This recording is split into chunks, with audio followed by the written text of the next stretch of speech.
What do I do when I hit the ceiling in my market? Welcome to You Asked, our short form podcast where we answer your questions. My name is John Bunn, and I'm here with How to Film Weddings, and this is You Asked, our short form podcast where we answer your questions. Today's question is, what do I do when I hit the price ceiling in my market? This comes from Kevin Maher. Thank you so much, Kevin, for the message. If you want to submit a message to us, a question to us, head over to howtofilmweddings.com/survey. That's howtofilmweddings.com/survey. We have a bunch of questions for wedding filmmakers to answer, but one of those is, what question do you want to hear from us, or what question do you want us to answer? And that's where we're taking these questions from. And we've heard a lot from you that you like these shorter episodes, 5-10 minutes long, where we just kind of tackle one question. It's a nice, easy drive to work kind of thing, or at the gym. So if you're listening to my voice, thank you for being here. Today, diving into what do we do when we hit the price ceiling in your market. I'm an analytical guy, so I just like to analyze all the scenarios that could come from when you hit the price ceiling in your market. I'm just going to use my market, Tulsa, Oklahoma, and I definitely have hit the ceiling in my market. I would say most people, especially in the United States, somewhere for video $3,000 to $5,000 is pretty average, and then up to $7,000 or $8,000 or $9,000 or maybe $10,000 is how much you would be able to charge in most markets. That's without moving into kind of more of a luxury market. But in Tulsa, there's not much of a luxury type market. There's not destinations coming to Tulsa so much. There's a few venues and a handful of planners that do luxury type weddings, and there are lots of big bookings that happen. But it's few and far between, comparatively speaking. Like in Tulsa, we have around 400,000 people in the city and 1 million people in the greater Tulsa area, whereas Los Angeles might have 20 or 30 times that amount. So just by the sheer numbers and statistics, you're probably going to hit the ceiling in your area, especially if you're not in a major metropolitan area. And so just understanding that, understanding where it is going to be a huge help for me. I know that in Tulsa, my cap is going to be between $7,000 and $10,000 for the most part. And there are going to be maybe 10 or 20 weddings a year that come through town where the budget would be higher than that. And, there's several other wedding filmmakers in my community that, charge $15,000 plus like I do. And so when you hit the ceiling in your market, there's a couple things that come to my mind. You have to ask yourself, do you want or need more money than this to sustain your business or your lifestyle? And is it worth it to potentially have to get outside of that market in order to do that kind of thing? Maybe you're like, I've got little kids at home. I just want to stay home, but I also want to charge $12,000. You might not be able to do both. And so if you hit the price ceiling in your market, you need to evaluate where you want to go and if you're happy with where you're at. And another thought is to connect with the wedding planners that you are already aligned with or already have as in your network, wedding photographers, and just kind of see where they're going, see where it's going. Let them know you're trying to push your prices up, the value up. But at a certain point, a market can only handle what it can handle. If a wedding planner, there's a handful of planners here in Tulsa that constantly refer other people than me just because they're cheaper and the quality is really good for what they get.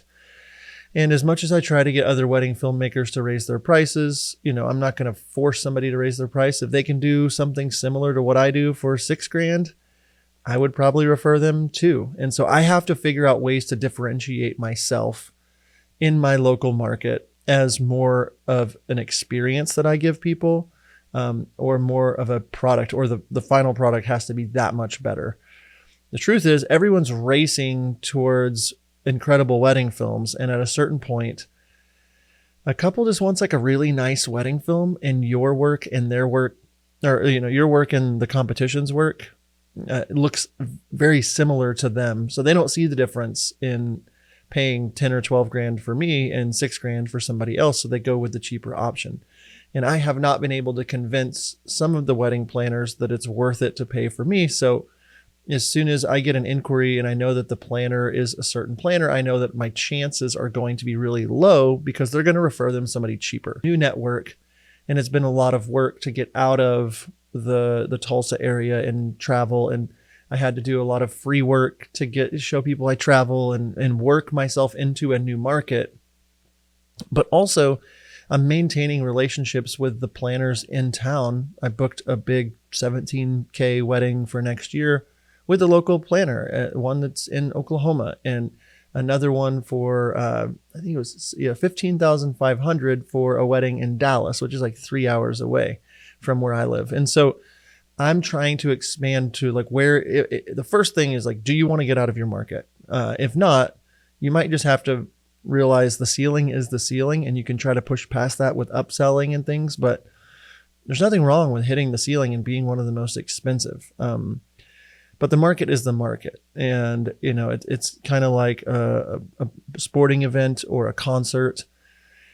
If the tickets are completely sold out for the Taylor Swift Eras tour or whatever, and it's hard to get them, people are willing to pay more for the tickets. Lots more, because there's such a demand. But if the stadiums were empty, tickets would need to be cheaper. And you can't just say, well, Taylor Swift is charging $500 a ticket, I'm going to charge $500 a ticket. Or Taylor Swift can't charge $1 million per ticket. There's just not a market for that. So she's hit her price ceiling, even though it's like the top of the market right now for tickets. And so it's nothing against her. It's just, what can people pay? And then you have to filter it into the current economy and where things are at, and what your city, has when it comes to revenue. And is it a wealthier city? Is it, and so you have to really think through a lot of those things. And so for me, what do I do when I hit the price ceiling in my market? I have to analyze and adjust. I have to decide whether or not I want to get out of my market. I have to decide what that looks like for me. Am I okay with it? And then I have to realize that there is a cap on the value of video. You can do a lot of things to improve the market, the value of video in your market. You can educate, you can put it on your Instagram, you can do it on your website, you can meet with wedding planners and show them why. But if there's somebody that's offering something similar and you're not able to differentiate, well, yeah, they're only $5,000, but they have only done 10 weddings and they only deliver this. And you don't want to like trash somebody else, but you've got to know what differentiates you from somebody that's cheaper. And then you've got to just be realistic, and you can't just keep raising your prices to keep raising your prices if you're not willing to get into a new market.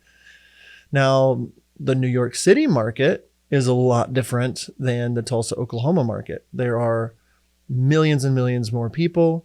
The revenue generated in New York is completely different than Oklahoma.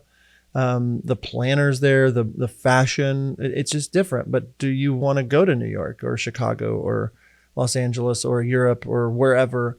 And so it's a lot of analyzing on your own part of, if you're hitting the ceiling, that's a good thing. Maybe figure out a way to continue to make more. But you've got to compete with others in your market. You've got to understand the market, and you've got to understand where you want to fit inside of it. So hopefully, Kevin, that helps. And it's good for you that you're hitting the ceiling in your market. And there's nothing wrong with hitting a ceiling, kind of staying there for a few years as the market kind of catches up, especially if you don't want to go anywhere. So hopefully that helps. Before I head out today, just want to remind you guys over about our mastermind group, howtofilmweddings.com/mastermind. If you're interested in our mastermind program, this is going to be a place where you can connect with wedding filmmakers, be mentored by myself and Nick, and really have that community where you can grow together. Howtofilmweddings.com/mastermind. Be sure to check that out. Enrollment is open soon. Thank you so much for tuning in, and until next time, we'll see you.